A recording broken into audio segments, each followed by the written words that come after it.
just tell us your first name? Jeremy. Could you just start by telling us a little bit about your childhood? So I grew up in small town America from about 5 on. Born into the Denver area. Not a great small 1 to 5 upbringing, but lots of love surrounding me.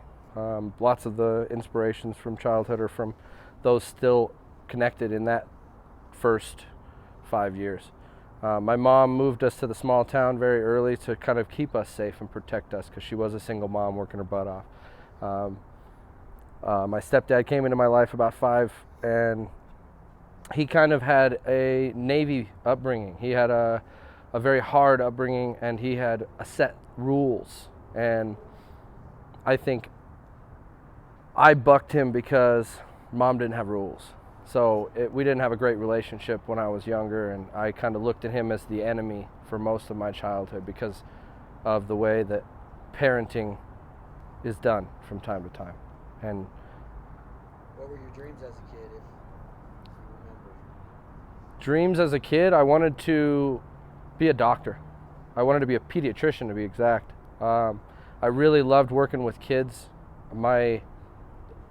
From the day I turned 5 until the day I got my baby brother, I was asking every Christmas or birthday, I would ask for my little brother or sister. Where's my little brother or sister? You said you would get me a little brother or sister. And eventually at 9.5, I got that. So I had this little man that was like my sidekick. He was like the mini me. Everything that I did, he did with me. And 9.5 years is such a big spread. I looked at him as everything in my world. And that drove me into that child, just loving to be taking care of kids. And then I looked into, as I got into high school, I looked into being a pediatrician and what that took. And I said, nope, find another way. So yeah. Could you tell us more about your relationship with your dad, your biological one, him not being there, and then your stepdad coming in? How was that for you? So my bio dad, early on, didn't really enjoy the fatherhood side of things, I would assume, because I was making a bunch of noise in the bathtub one day, and next thing I know, from what my mom tells me, and this is, again, 1 to 5, this is mostly off of recollections and stories that I've been told by my family, he didn't want me, and my mom came in with a frying pan and finished and made sure that we could get out. We moved away shortly thereafter and moved into an apartment complex next to all of our immediate friends and family. We then met my stepdad. My mom played pool a lot in the pool halls and worked all around the different bar scene in Denver area, playing in tournaments, playing professionally in Vegas, and they met at a tournament. Fell in love, one thing leads to another. We move out to Fort Morgan area, Log Lane Village, and Weldona ended up to be right off of Jackson Lake, where we grew up. And my stepdad raised me, and from 5 to 10, it was just kind of struggleville because we were still figuring all this stuff out in small town Colorado from the big city. They're working pretty hard, both of them, to keep us alive and keep us afloat and keep us moving. And my mom worked for ECSDD, Eastern Colorado Services for the Developmentally Disabled. So I got to see and be around a very vast array of psychological spectrums. Yeah. And it really helped bridge a lot of those gaps for me to where I didn't enjoy bullies. And I kind of stood up into that realm of, I don't let people get bullied. I don't give a hell what your problem is with that individual. They are not any different than any other human. So how does that feel for you, though? If you want to go into the emotions of just your biological father and that situation, and then the love that you have for your stepfather. I didn't really love my stepfather until my mom and dad got divorced. Because my stepfather was put into this role of punisher and parent, that he was the hard arm always. Mom would always make him punish me if I ever need punished, because my mom couldn't punish me. She was so small. Like, she could pull on my ear, she could smack me, but she could really never hurt me enough to punish me and get me to act right. So he had to be a strong arm, because I was one of those ADHD kids that just didn't give a shit. And I look back on it now and I feel bad for my parents, because I wasn't exactly an easy child to deal with. I gave them a lot of shit they didn't need to worry about. But I felt as though at that time I was being neglected in the love realm.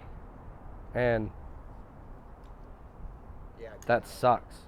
Because as a kid, you want to feel loved. And mom was given that love, but mom was always the love. Like, you always got mama's love.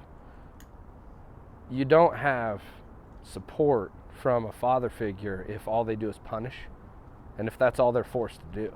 So when, in my teen years, after my mom and dad got divorced, they opened up the real side of things, and I hated my mom for a little while because I felt like it was her fault that it all fell apart, when in reality, totality of circumstance is always bigger than one. And that's where I fell back in love with my dad, because he gave everything to just spend the 2 days every 2 weeks with me and little man and make it the best he could. What about your relationship with your mom and how that felt for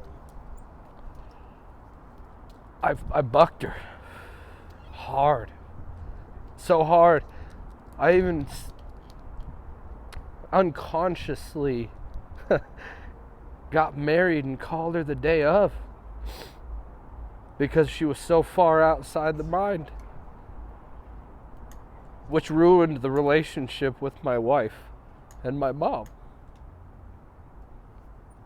Not advised. So yeah. How's that relationship now? Amazing. We've worked really hard to try to fix that. And I have slip-ups. I'm an ADHD. I have some demons. But we fixed. We got that. How was that process for you with your mom? That hearing? She's always supportive, man. She's always been there. She's the rock. Growing up, my name Jeremy means the rock. And she's always been my rock. When I was always at my lowest, she was there.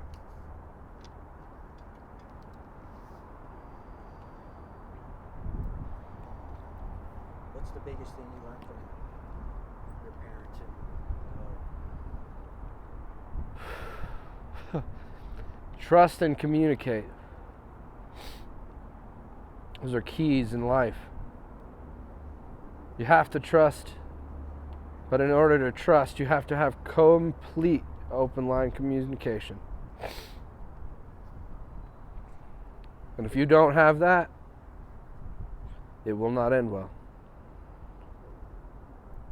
Could you tell us about your first love and the emotions that you felt with that first love? It could be a person, place, hobby, event, it's just whatever. However you describe it. I think my first love was football. I got addicted to the feeling of pain and being able to overpower. I was a lineman, even though I'm short and not very big.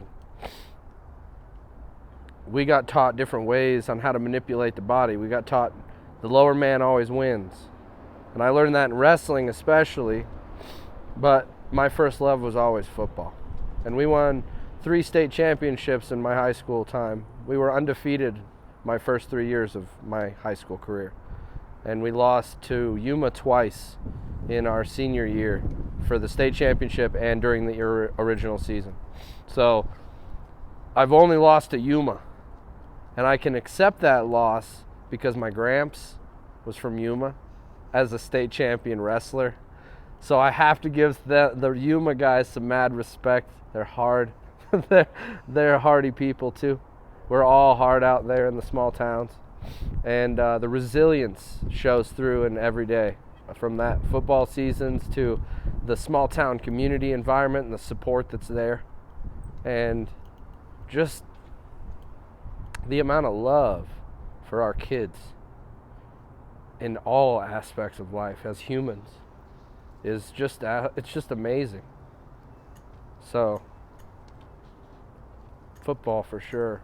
What about your first loss or heartbreak? And it's the same thing, whatever you associate with that. Well,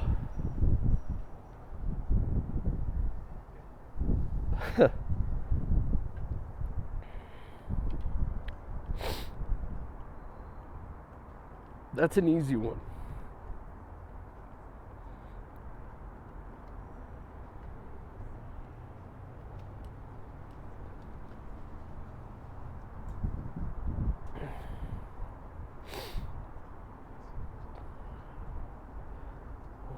Called home from boot.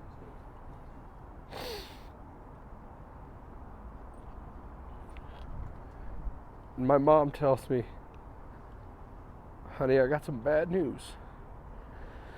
And I really didn't want to deliver it over the phone. But your gramps has passed. And I immediately just swallowed it. Because in my state, I was so desperate to hear her voice. Because in boot, they strip you so hard. And after getting that message, I never really processed that he had gone until I got home. And I got to his grave. Because, of course, he's not immediate family. I don't get to go home. I don't get to be part of the funeral. So, but my grandpa was a huge inspiration in my life. He was the male figure that I looked up to, looking past stepfather, because I had such an envy for him for so long. I looked up to Gramps because he was he's in the Jockey Hall of Fame. He's a world-renowned jockey, races horses for a living. And then after he raced horses and broke almost every bone in his body, his back 3 times, he goes on to be a judge for those very races that he used to ride in. Because as most jockeys, they have to move on to something else in that realm. They fall in love with the horses. They fall in love with the adrenaline, the track, the sound of the hooves. It's just it's a whole nother world. So he inspired me to be to outdo him in my life. You know what I mean? To fill those shoes. That's a big shoes to fill. So I got him in high school, right? He got state champ in Yuma for wrestling, 3-time state champion in football. So I worked that, and that became my whole purpose in life. Because, and if we want to skip into the trauma section, it kind of fits in. When I was 14, sophomore year, I was interacting with a broken finger. I broke my finger in football. Of course, we're not gonna quit for a broken pinky. So coach broke it back, taped it up, buddied it. We went on. I went on and continued to probably re-break that in practices, and we even stitched together gloves so that I had Spock gloves for being able to continue to work with that broken finger and make it so that nobody understood or knew that I was broken. But I came through it and went to the physical therapist after finding out that I should have gone and seen the doctor and got it fixed right away. And my knuckle had been so broken and so damaged, it was seized up. They had to go in and re-break it and take all the pieces out and pin it back together, and then let it heal naturally with the pins in, and have them constant, just solid pins all the time. So now I have the little pins in my finger, and physical therapy is to get you to get that full range of motion back with the finger, because all the tendons have been jacked up and they never re-heal. Well, whilst working with physical therapist started to do house calls, because he's a small town physical therapist. And physical therapist starts taking advantage of situation and molesting said student or patient. And the only way I could tell my family, because he threatened my baby brother's life, because whilst mom was at work, I was taking care of baby bro. Baby bro's upstairs, I'm downstairs getting molested by my physical therapist, because the physical therapist has very good lock on how children work, and I can't tell anybody. So I lock that shit down. The only way I could tell my mom is basically like, I'm not doing this physical therapy bullshit anymore. My finger's fucking fine. And move on with life. And I got to the point where I was so angry. She thought I was angry at her for other things, because I was just trying to get her off of the subject and get her to stop thinking about the fucking physical therapist enough to get off of it, to be done. So I did the time allotted physical therapy that was mandated by my sports physical, put up with everything I had to put up with to be cleared to play. And I put every single bit of my heart into the gym, into the sports games, into my athletic ability, and into my ability as a man, because I had to bottle that shit and put it away forever. So all throughout high school, started out wrestling 92, 94. Sophomore year, I'm at 125. Junior year, I'm at 145. Senior year, I don't play. I don't do wrestling. So that's a whole nother beast. Broke my neck and got thrown in wrestling. So I didn't do that for senior year. But either way, I put all this walls up around me. And I built this facade of unfuckable. I couldn't be touched. I couldn't be broken. You couldn't hurt me. And it works really well in small town environment to get you a really good name and to make you stand apart from the goody two-shoes that get taken care of. When you're coming from the bottom, you're not very wealthy, you're not made of much. Mom does everything she can, works as many jobs as she's got to do. Dad's doing what he's got to do. He's suffering himself as a Navy veteran himself. He's probably going through his own demons. Nobody knows. So this whole time I'm hating him, loving mom, hating men overall, because of course I don't have a good father figure, no paternal structure as far as I'm looking at it from my perception. And it's made me into that beast that the Navy wanted. But I started out with the Army. I just wanted military. I didn't care. I got out of high school. I started fucking around with some stupid people I shouldn't have been messing with. But I learned how to live on the streets, so to speak. Because I said, as soon as my mom remarried and moved my brother into Haxton, took him out of the Akron school district where I was so foundationally loved, I took it as a slap in the face, so to speak. Like, screw all of your whole high school upbringing and all the foundation we've built as a family and the reputation that Clayton had already in the school, because he was an Akronite. He was in small town environment. It's who you know and where you've been and who you've been in touch with. It's not, or it's your name, like how reputation wise you are. How do you process that? How do you tear down those walls that you built up? So that is 2018. That's a whole skip to the future.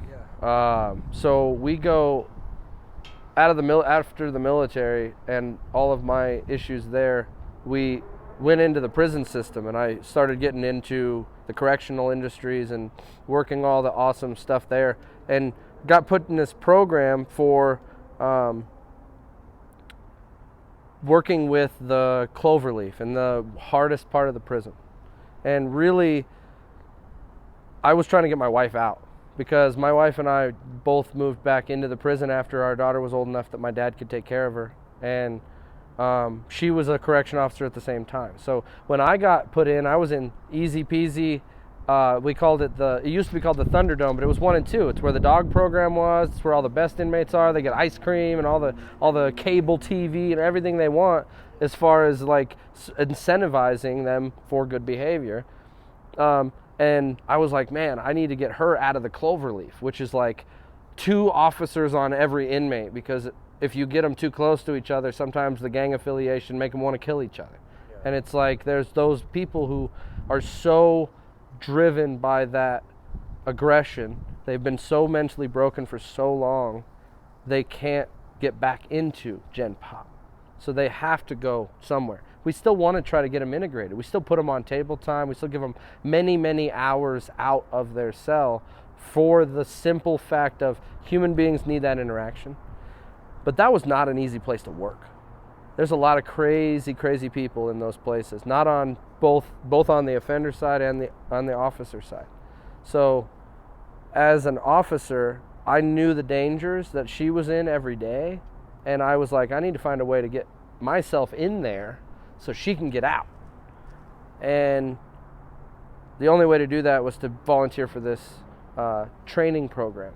And basically we were taking offenders and putting them on in classes and giving them access to teachers and get them GED courses and getting them access to all of the same stuff we give to the Gen Pop in a different form. So they're on tables, they're still restrained, they're still controlled in their own aggression levels and everything else, but they have the opportunity to learn if they want to. Some of them used it to pick and play and do other things and throw their weight around for their affiliations, but others really did want to learn. They were there maybe because they were in a protected agency where they were maybe an SO or something like that, and they just wanted to kind of learn more about themselves, and they went to a lot of amazing classes, like the 12 Habits for Healthy and Effective People, like other types of programs similar with the GED, other education, English learning, other things. It was amazing to see them actually try to apply and get these guys working. And I was happy to be part of that program, transporting them from cell to class and from class to cell. It was very, very strict, very regulated, regimented. The Navy taught me all about that. So I was at home there. And I thought, man, what a perfect opportunity. It's like God's put this in my place. Well, little did I know he was doing a lot more than that. Fast forward a few months of amazing work. The evening rounds, I'm walking through and we get a new inmate in and I hear his voice. And he's just talking to himself, because at this point in his life, this is many years later, he is so far gone he can't even think straight. And he's put himself in this huge hole as an SO, and I hear his voice. And I start getting chills, and I start having weird anxiety attacks. And for me, being in this position, that's a no bueno. And I was at the position I was at, I was working on, it was the breaching team. So if we ever we had an offender or somebody that put the blocks up in their windows and tried to prevent us from seeing if they're alive, if they were trying to kill themselves or something like that. We have to go in there, and that's not a safe thing. So we all get geared up. We have all this stuff, and I was the breacher. I was the point man. I was always number one. And that's not a good place for me to be if I need to go and breach on him. Yeah. So I immediately start cannabis, start using, start trying to find a way to balance these emotions. And I started using cannabis especially to do that. Balance the emotions. Get the anxieties to go away. And random piss test. Now I have to face the demon. I see his scar. And I just said, fuck it. I'm walking to the investigator's office and I'm just telling him flat out, that piss test that I just gave you, it's going to come back hot. Been using cannabis to control my emotions and my anger for a long time. Just came clean with it, right? Thinking, if they're going to fire me, they're going to fire me. Whatever. If maybe there's a chance if I come open with it and be up front, there's a chance. No chance. No dice. Zero tolerance. On to the spiral. I went into a super depression. Lost all my purpose. Put my wife through hell. She had to switch to graveyards to cover the influx because we were at a 6-figure income but with two of us together at the prison. Now that's a cut in half overnight. And I don't know how I'm going to come back from it. So I'm in a deep spiral. Start completely isolating myself, trying to find other avenues that I can drive in, and nothing worked. Eventually I'm sitting on the bathtub with a pill bottle full of things I know will take care of the business and questioning all those questions that roll through your head at the very end. Who am I leaving behind? Who does this impact? And I just kept seeing my little girl's face.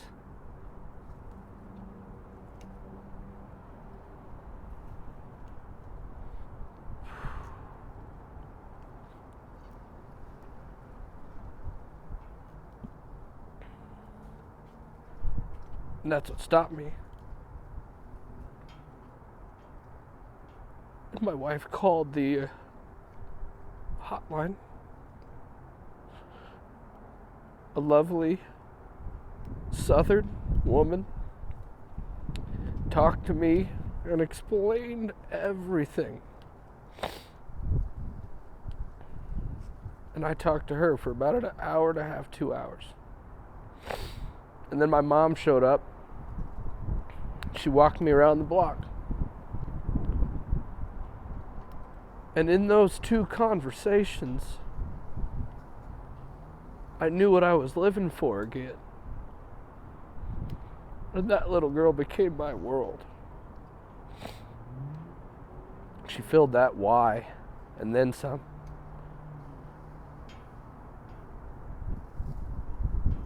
Thank you for sharing that.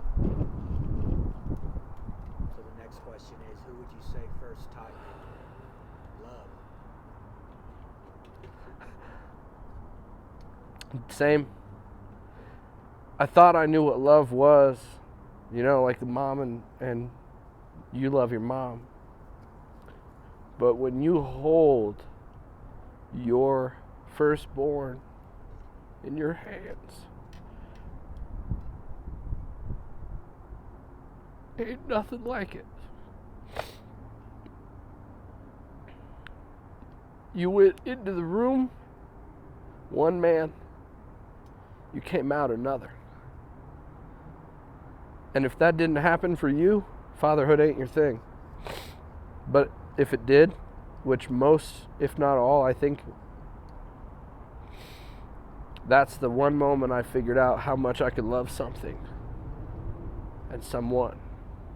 And it set the bar and put it into perspective on another level. What's love to you now versus what it was compared when you were younger? How do those 2 different loves contrast? Absolutely. When you're a kid, all you love everything, man. You love excitement. You love riding bikes across town. I used to love having my dog pull me behind. I was a skateboarder, so I had an affection for skateboarding and hurting myself on a regular basis. And I threw a dog and a leash into the mix, and that was always adrenaline for me. But then when you get older, you start realizing that there's certain things in life that matter, and then there's just stuff that isn't. It's fill. And the things that matter have to start to fill your life because you have responsibilities. You have other human beings relying on you. And it's not just about you. And that ego, I think, is the real separation between childhood and your ability to step into adulthood. If you haven't taken that ego and thrown it by the wayside, you're still a child in a lot of aspects of your life. And it's not an easy thing to own, especially as an ADHD and as somebody who didn't really have my own belief in myself for a lot of years, to then be in this position of authority of having to live for someone else to eat, it drives you in another way. It makes your purpose mean so much more than that. Like, you thought you were loving things as a kid, and then you get older and you're like, man, if I only knew how stupid that was and how risky that was, would I have changed my mind? And I'm thankful for everything I've ever been through. God put us on this path, and it doesn't always lead the same way. That's the whole point. But every direction that you get put on, every stumble, every rock was put there for you, for your purpose, for you to find what you needed to find when you needed to find it. And maybe you're just not there yet. And I think that's where I have stepped out of my age. I have had to mature a lot as a man. As a boy, I had to mature. Had to step into acceptance early in my life. I mean, 2018 was 4 years ago. I turned 30 this year. So I was 26, and I almost committed suicide because of my life so far. How many others out there are like me and need that inspiration to just talk about it? The more you talk about it, the more your brain accepts it, and the more you're able to understand its impact on you and who you are today. And I fell in love with psychology 2 years ago, 2020. Everybody else is worried about a pandemic. I'm diving into Jordan Peterson and Marcus Aurelius and reading literature that is so far outside my realm of possibility, but my brain is accepting it on another level because I'm coming out of suicide with a clean slate. I'm growing marijuana for a dispensary, pulling out 127 to 130 plants a week and loving it. Learning in the off time every single thing I would ever need to know about my brain, how it works. Fell in love with psychedelics, fell in love with cannabis, learned everything I needed to learn about it, its ancient history as well as its today's history, the BS that happened with it down in the 80s. I fell in love with every aspect of it. And then I fell too far in love for my boss, I think, because I was suggesting changes and making things that he couldn't completely get taken care of because he wasn't in a position to do that. And he didn't know how to tell me that. And I think that was the big thing. There was a relationship gap with his communication style and mine. Him being a civilian and never doing anything with the military, it doesn't make it easy for you to communicate with an ADHD rapid fire brain like mine that's able to bring information in and do everything I need to do and make things tighter and twist and contort what I need to make it work. he wasn't ready for that, I don't think. Or the company wasn't ready for something like that. And that's where I just said I have to move on. And I started building my company. What's a good day look like for you? A good day, I wake up and do a breathing exercise. I like soma breath. I fell in love with music as a kid. I loved playing the saxophone. I played almost all my childhood life. And then I guess that could have been one of my first loves too, is saxophone. But music has always impacted my soul, like down on another level. I can hear songs and like cry from no words, just the way the player is expressing themselves with it is mesmerizing for me. And I knew that it was going to be part of my life at a very young age. And as an ADHD brain, soma and breathing techniques give me control over that aspect of my life. So those breathing techniques lead everything to balance. And then I work my day. I get Clover Care.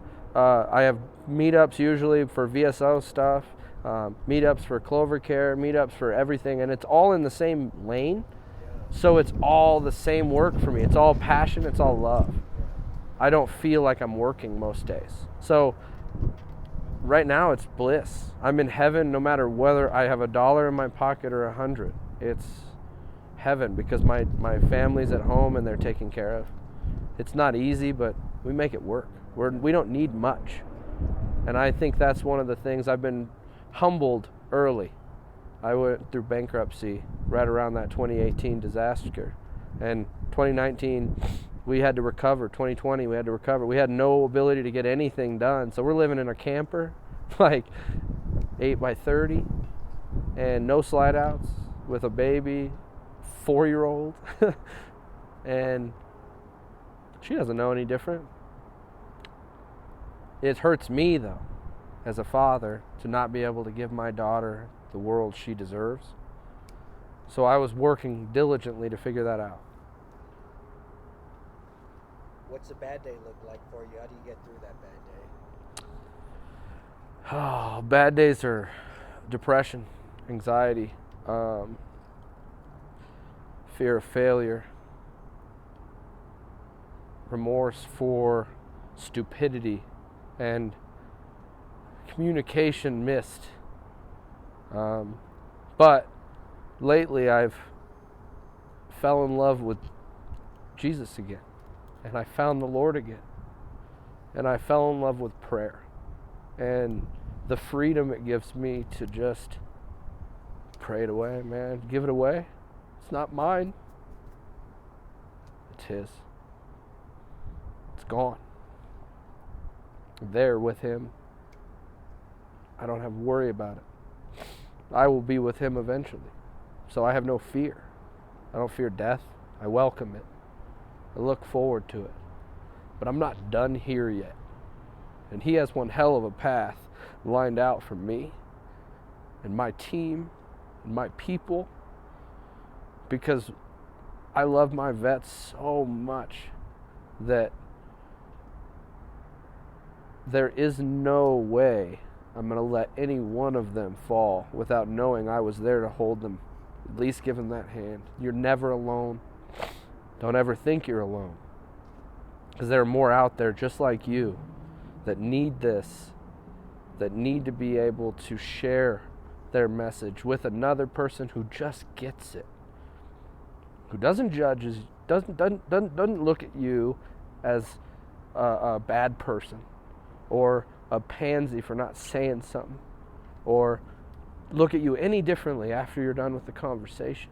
They're just there to listen and let you talk to yourself in a way, because what we don't realize is we have lost connection with that third realm of our life.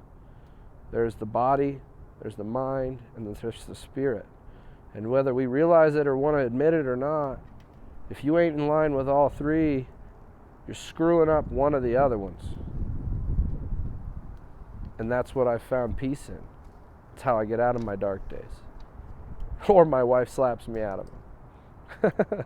How'd how'd you fall in love with the Lord again? Oh. How'd that happen? I was standing in my living room,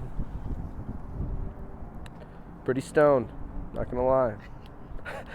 My wife and I grew some homegrown stuff, and we just pulled out the bag, and that was some potent stuff, whatever it was.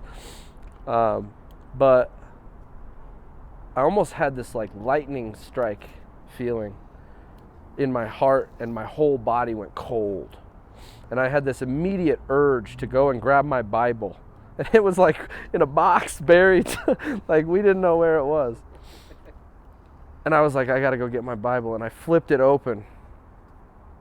And I flipped to Ecclesiastes Chapter 2. And it talks about there's a time for everything.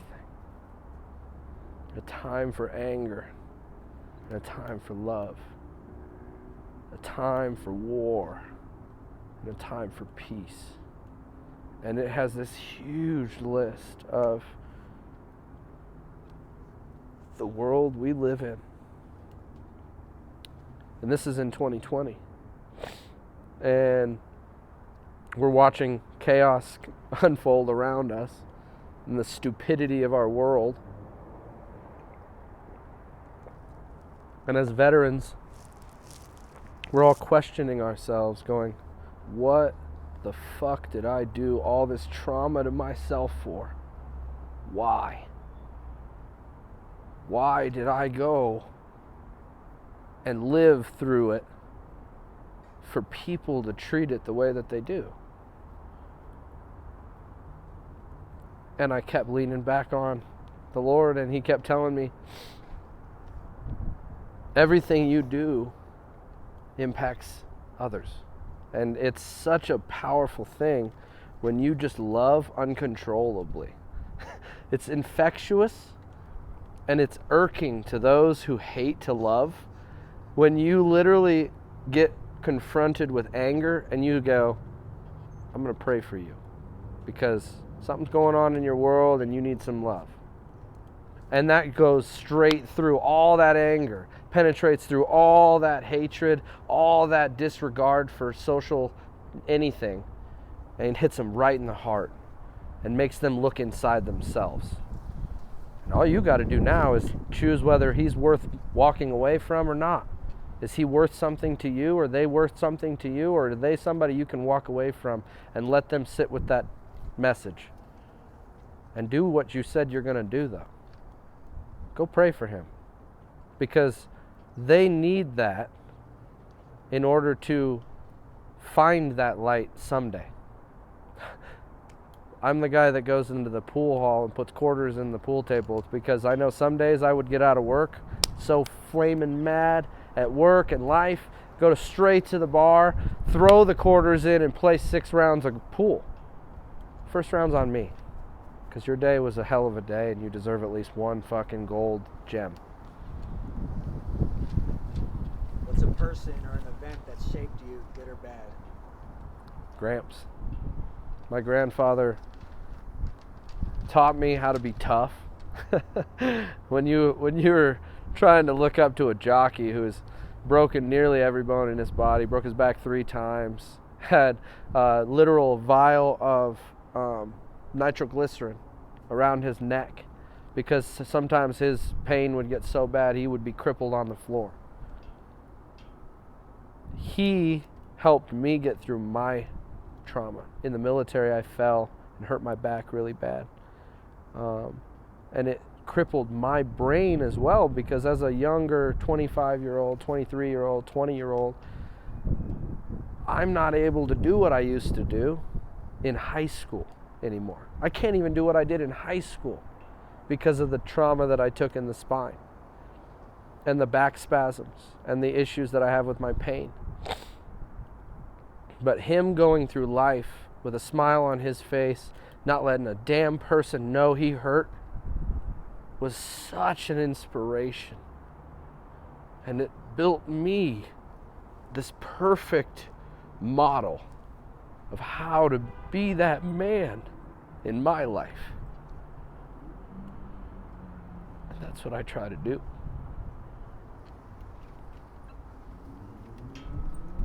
let people know when you're hurting?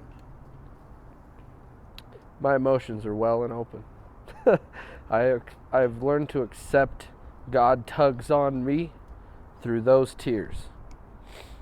They come when they need to come. It's funny, I'll be in the middle of church. Pastor Jerry will say something. Tears are flowing down my face. I'm smiling. It's joy. Just understanding. Understanding of the scripture. Understanding of what she's saying. The message. I'll watch a movie. I'll hit a sad spot. They'll tug on some of them heartstrings. Boom. I know where it's coming from. I love it. God has given us this amazing body. Why the hell should we be ashamed of a few tears? What's been a humbling experience for you? Bankruptcy, financial distress, transition, any time of moving, man, it's just blows me away at the capacity of a human being's mind to adapt.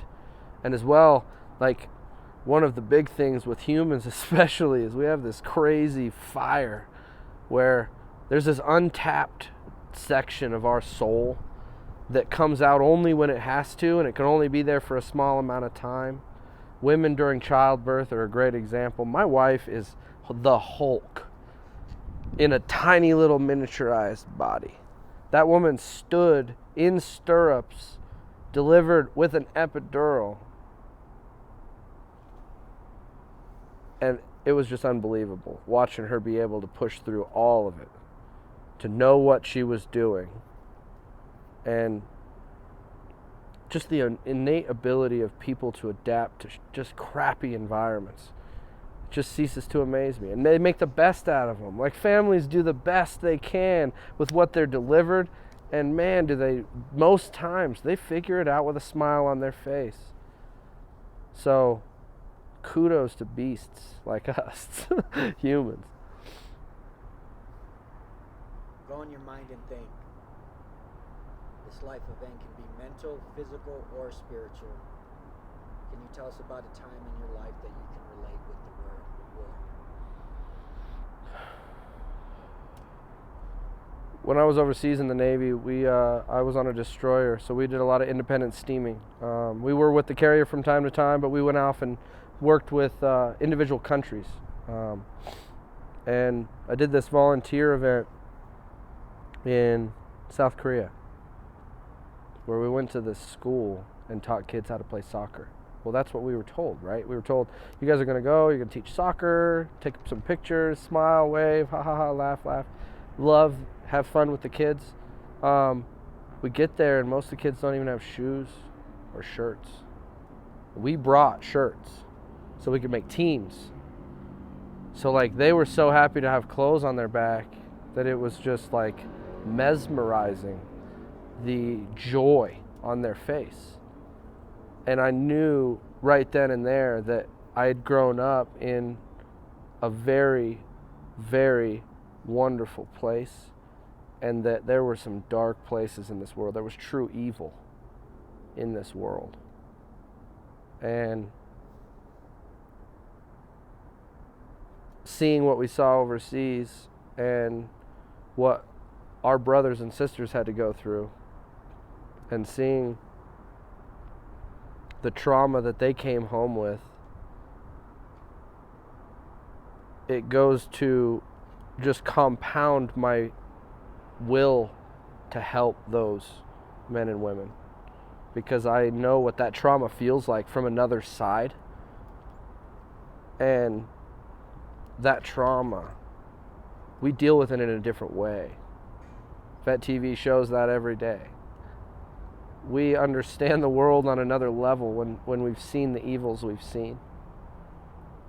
We've dealt with atrocities, and we just have to find a way to recover from them. And that's what I'm trying to do with everything I build and everything I do as a VSO, everything I do as a founder.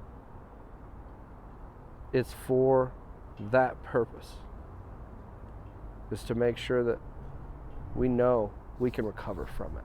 We can come back. We can do it. And we all have the resilience and skills, no matter what, because we were all trained with it. We just need to know how to apply it to this aspect of our lives. So the next question is the same type of question. If you can go in your mind and think, this life event can be mental, physical, or spiritual. But this time, if you could tell us about a time that you can relate to the word peace.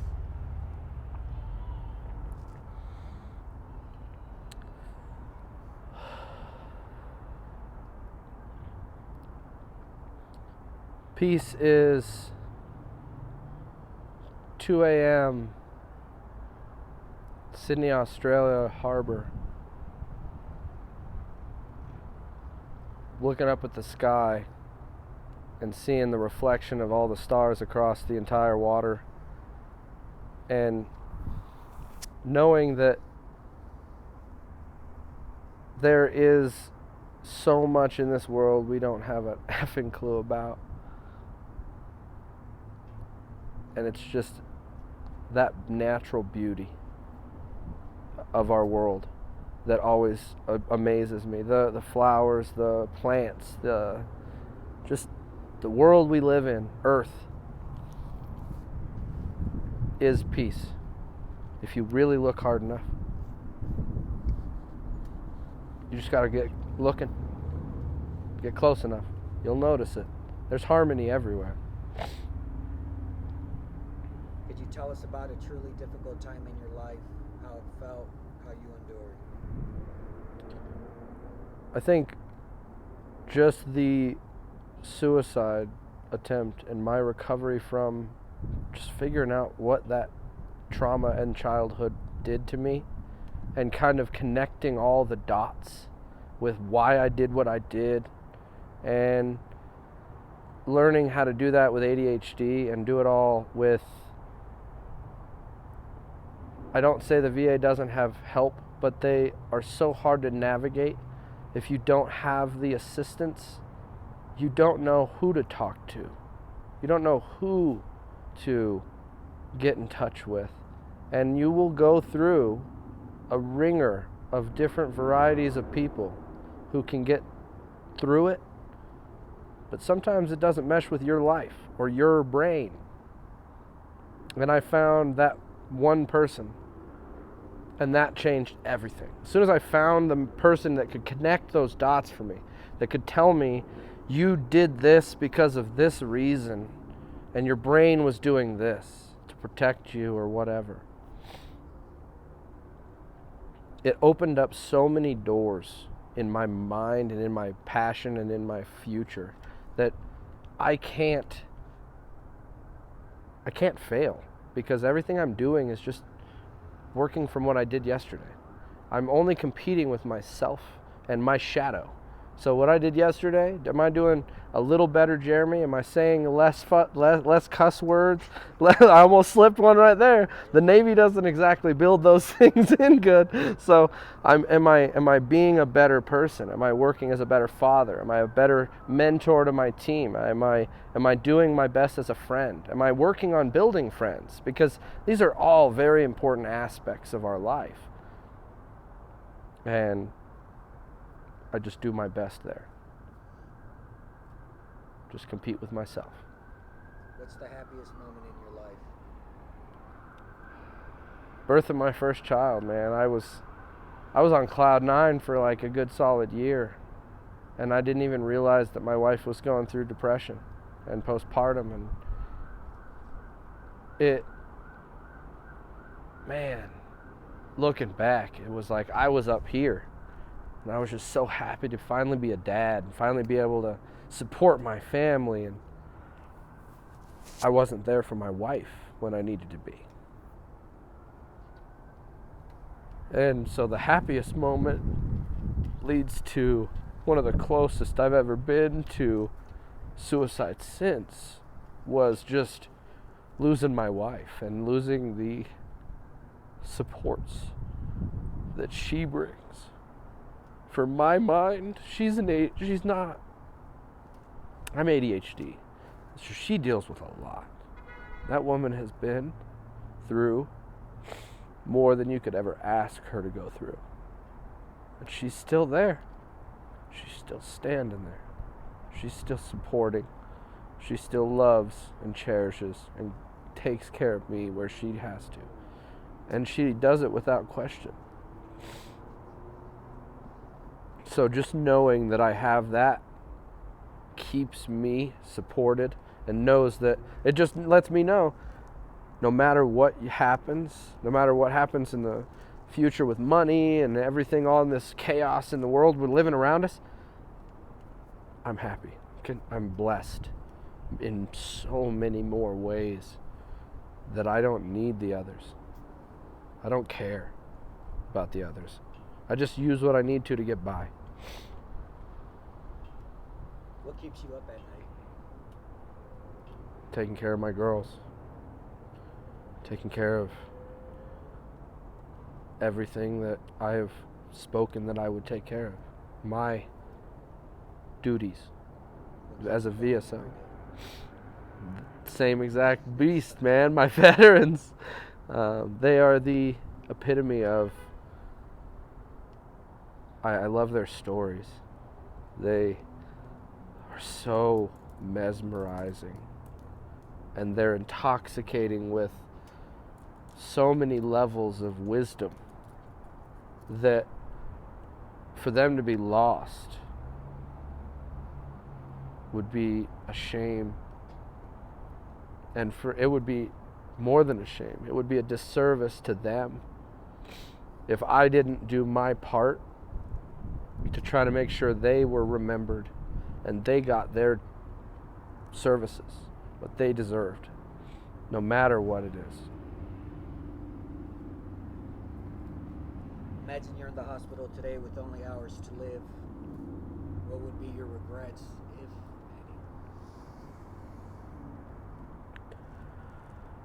any? The only regrets I have now are regrets to people that are gone.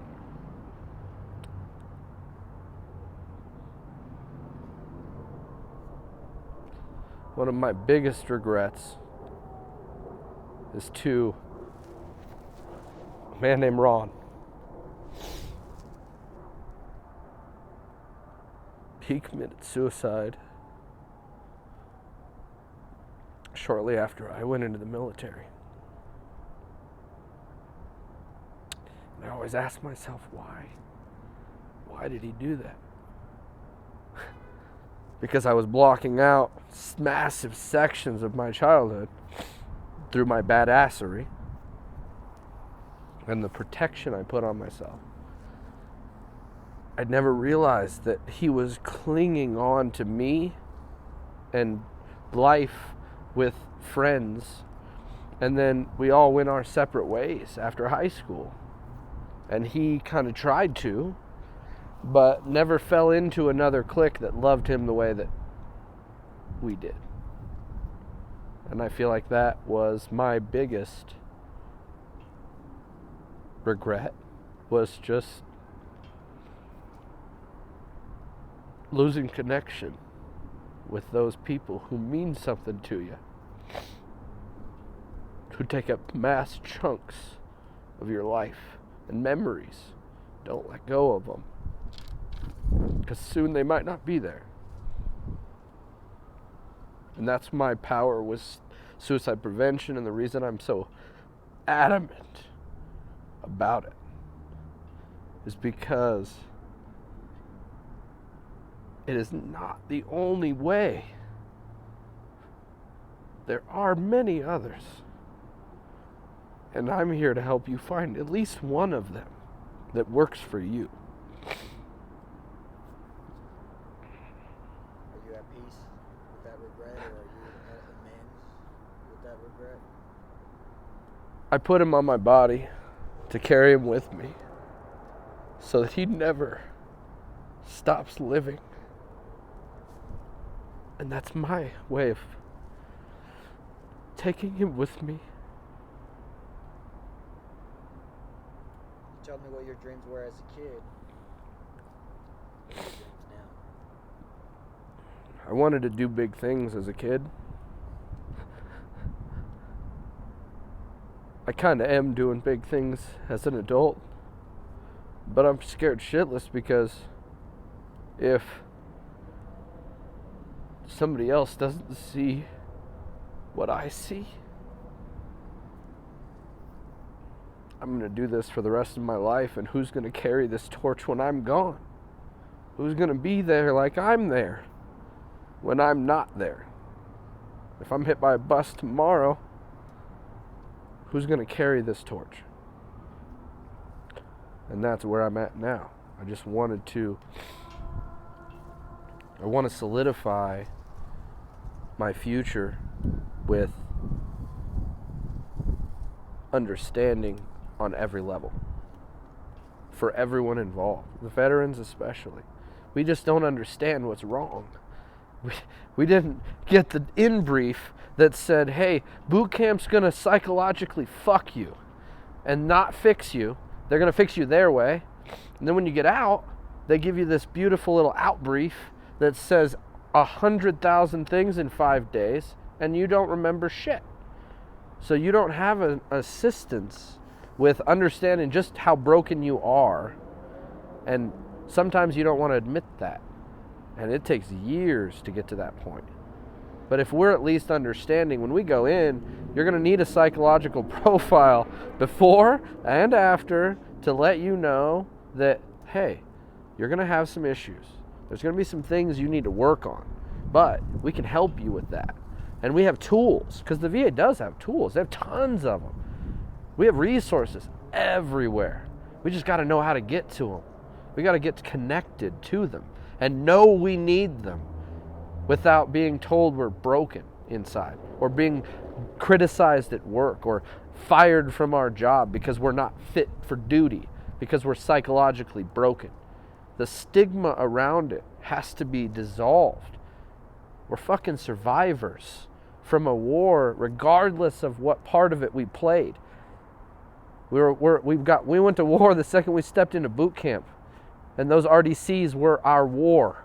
We hated them with everything we could, and then we loved them at the very end because of what they made us into. But they didn't tell us how to unbreak the psychological profile, and that's the problem. You're the co-author of your life story.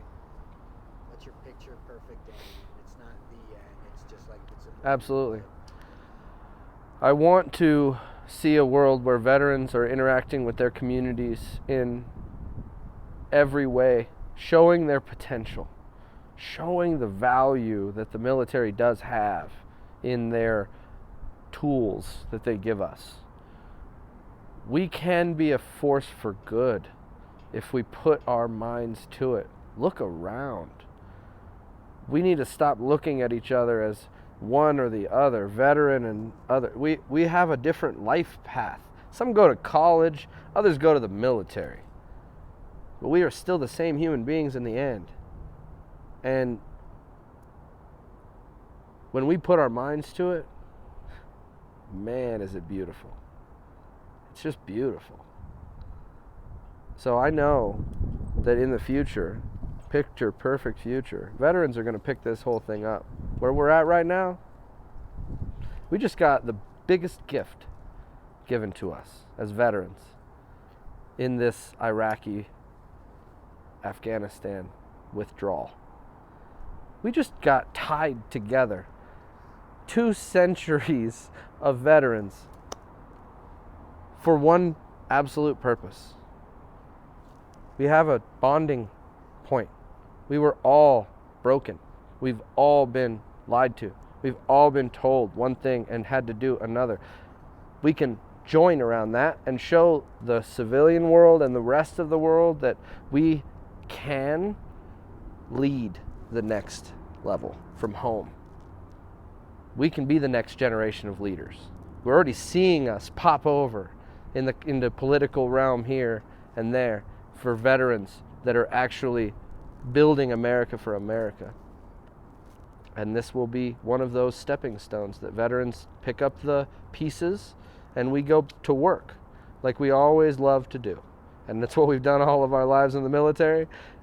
We get dealt a big old pile of pieces, and we put them in the best form that we can, and we build amazing progress from it.